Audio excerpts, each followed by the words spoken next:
భారతదేశంలోనే తెలంగాణ ఒక నెంబర్ 1 రాష్ట్రంగా 10 ఏళ్లలోనే తయారు కావడంలో వాళ్ళదైన పాత్ర పోషిస్తున్నారు. దాన్ని దృష్టిలో పెట్టుకునే కేసీఆర్ గారు కరోనా వచ్చిన సందర్భంలో కూడా వాళ్ళకు ప్రత్యేకమైన రైలు సౌకర్యాలు ఏర్పాటు చేయడం, ప్రత్యేకమైన ఆసుపత్రులు నిర్మాణం చేసి వారికి ఆరోగ్య విషయంలో వాళ్ళకి భరోసానివ్వటం, అదేవిధంగా మన రాష్ట్రంలో ఉండే ప్రజలకు ఇచ్చినట్టుగానే వాళ్ళకి బియ్యము ఇతర సౌకర్యాలు ఇవ్వటం, డబ్బులు ఇవ్వటం, వాళ్ళని కూడా మన బిడ్డలుగా చూసుకోవాలి, కార్మికులు ఎవరైనా కార్మికులే అన్న భావనతో ఒక మానవీయ కోణంలో పనిచేసిన విషయం కూడా మనందరికీ కూడా తెలుసు. కానీ దురదృష్టం ఇవాళ 3 రోజులు అయినప్పటికీ కూడా ఈ రాష్ట్ర ప్రభుత్వం యొక్క చర్యలు చాలా అంటే చాలా నిర్లిప్తంగా ఏదో ఉదాసీనంగా కనబడుతూ ఉన్నాయి. కానీ ఇది మంచి పద్ధతి కాదు. దానికి కావాల్సిన పద్ధతుల్లో ఆ వేగం కనబడటం లేదు. మనుషులు లోపల ఉన్నారు, దాని కొరకు మనం చేయాల్సిన పద్ధతుల్లో అంత వేగంగా పనులు కనబడతలేవు. దురదృష్టం ఏంటంటే ఇప్పటికీ కూడా సంఘటన జరిగింది, ఎంత దూరంలో జరిగింది, ఏ ప్రాంతంలో జరిగింది, అక్కడి నుంచి ఆ టీబీఎం మిషన్కి ఎంత దూరం ఉంది, మధ్యలో గ్యాప్ ఉందా, ఏముంది అనే విషయాల్ని స్పష్టంగా చెప్పలేకపోతున్నారు. కానీ మీడియాకు మాత్రం పనికిమాలిన రాతలన్నీ పుంకాలుగా రిలీజ్ చేస్తున్నారు.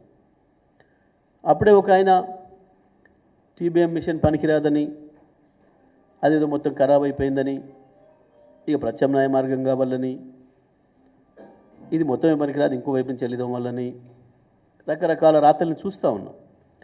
మరి ఏ నిర్ణయంతో వచ్చిండ్రు, ఎట్లా వచ్చిండ్రు, ఎవరిచ్చిన సమాచారం, ఎవరికి వాళ్ళు ఇష్టం వచ్చినట్టుగా మాట్లాడుతున్నారు. ఇది రాష్ట్ర ప్రభుత్వం యొక్క నిర్లక్ష్యానికి నిదర్శనంగా కనబడుతుంది. మనుషుల ప్రాణాలంటే సంఘటన దురదృష్టకరం, చెప్పి జరగదు, ఓకే. కానీ ఇక్కడ రాష్ట్ర ప్రభుత్వం ఎంత సీరియస్గా తీసుకుందనే దానికి ప్రధానమైన ఉదాహరణ ముఖ్యమంత్రి గారి ఇవాళ పర్యటన. ఒకవైపు 8 మంది పౌరులు ఏమైందో తెలియని పరిస్థితులలో ఉంటే వాళ్ళ కుటుంబాలు యువతల ఎంత దారుణమైన హింసపడుతుంటాయో, రాష్ట్రంలో ఉండే లక్షలాది మంది ప్రజలు ఎదురు చూస్తున్నారు. నిమిషం ఏమైనా అప్డేట్ వచ్చిందా, ఏమైనా తెలిసిందా, ఏం జరిగిందని ఇళ్లల్లో ఉండే మహిళలతో సహా అందరూ కూడా వాకప్ చేస్తున్నారు, అడుగుతున్నారు ఏమైంది, అదేమన్నా తెలిసిందా, శ్రీశైలంది వాళ్ళు ఎట్లా ఉన్నారు అని చెప్పి. రాష్ట్రమంతటా ఇంత ఆతృత పడుతుంటే ముఖ్యమంత్రి ఎన్నికల ప్రచారానికి పోయిండు. ఇంతకు మించిన సిగ్గుమాలిన చర్య ఇంకొకటి ఉంటుందా? ఇంతకు మించిన అమానవీయమైన చర్య ఇంకొకటి ఉంటుందా? వాస్తవానికి ఇప్పటివరకు ఈ ఎమ్మెల్సీ ఎన్నికల ప్రచారం అనేది ఏ ముఖ్యమంత్రి చేయలే ఎక్కడ కూడా, నాకు తెలిసి. అసలు మేమైతే దాన్ని పట్టించుకోలే, పోటీ కూడా చేయలే. అదో పెద్ద సమస్య కాదు, దాంట్లో పార్టీ గుర్తులేదు అని.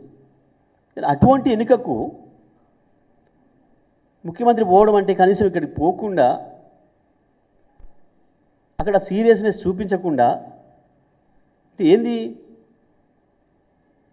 రాష్ట్ర ప్రభుత్వం ఎంత తీవ్రంగా తీసుకుంది ఈ సమస్యని, ఈ ఘటనను అనేది ముఖ్యమంత్రి గారి పర్యటన షెడ్యూల్కు నిదర్శనం ఇది.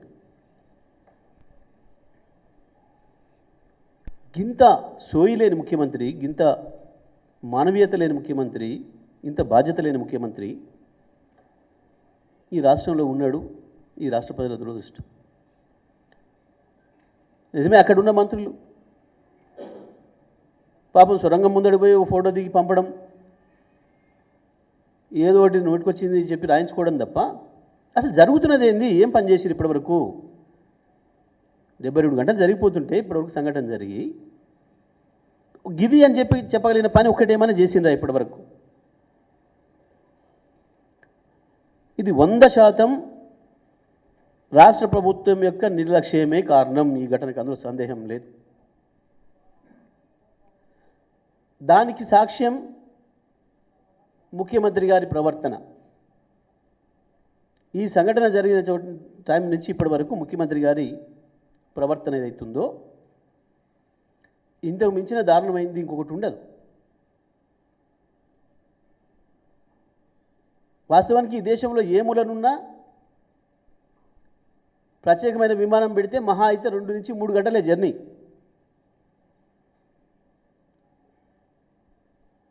అది ఎక్కడి నుంచి తీసుకురావాలో, అది ఢిల్లీ కావచ్చు, అది ఉత్తరప్రదేశ్ కావచ్చు, అది మధ్యప్రదేశ్ కావచ్చు, అది కోల్కతా కావచ్చు, అది కాశ్మీర్ కావచ్చు. ఏ బృందాన్ని తేవాలన్నా మనకు పట్టే సమయం, విమానం హైదరాబాద్కి ప్రయాణించాలంటే భారతదేశంలో ఏ మూల నుంచి అయినా 2 నుంచి 2.5 గంటలే, మహా అయితే ఇంకో గంట 3 గంటలేమో, అంత మించిన సమయం అక్కర్లేదు. ప్రధానమంత్రి ఫోన్ చేసిండన్న వార్త వీళ్ళు రాయించుకున్నారు తప్ప వీరు ప్రధానమంత్రిని కోరినరు, ఇది పంపమని అడిగినరు, లేదా కేంద్ర రక్షణ మంత్రిని అడిగినరు, హోంశాఖ మంత్రిని అడిగినరు, దానికి సంబంధించిన స్పెషలిస్టులు ఎవరున్నారో, దేశంలో ఎక్కడున్నారో ప్రత్యేక విమానం ఇచ్చి పంపండి అన్న మాట అడిగినట్టు కూడా ఎక్కడ కూడా వార్త లేదు. వరదలు వచ్చినప్పుడు అదే పరిస్థితి. కళ్ళ ముందర కనబడుతుంటే వరదలలో చిక్కిపోయిన వాళ్ళను కాపాడుకునే పరిస్థితి లేక కొట్టుకుపోతుంటే చూసిండ్రు. గింత తోలుమందం ఉంది ఈ ప్రభుత్వానికి. మనుషుల ప్రాణాలంటే లెక్కలేదు. ఇంకా పైగా బీఆర్ఎస్ రాజకీయం చేస్తుందని మాట్లాడుతున్నారు బుద్ధి లేకుండా. మేమేం రాజకీయం చేయలే. రాజకీయాలు మీ ముఖ్యమంత్రి చేస్తున్నాడు. రాజకీయ ప్రచారానికి మీ ముఖ్యమంత్రి పోయిండు.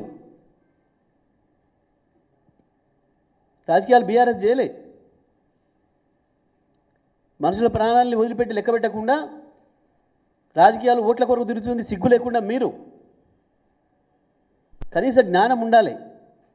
ప్రజలు ఏమనుకుంటారు, ఏం జరుగుతుంది రాష్ట్రంలో, ఆ బిడ్డలు మన వాళ్ళు గారా, ఏం చూపించింది ప్రభుత్వం కన్సర్ను. నింపాదిగా రోజుకొక టీం వచ్చిందని చెప్తూ గా లీకేజీలు ఇచ్చుకుంటూ గా వార్తలు రాయించుకుంటూ కాలం గడుపుతున్నారు. ఈ ప్రాజెక్ట్ ఎట్లా పెట్టినరు, ఏం చేసిండ్రు, వాటి జోలికి ఇప్పుడు మేమేం పోవడం లేదు.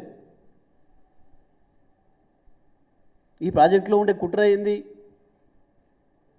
కానీ ఇవాళ మాత్రం 100% సరి అయిన పరీక్షలు నిర్వహించకుండా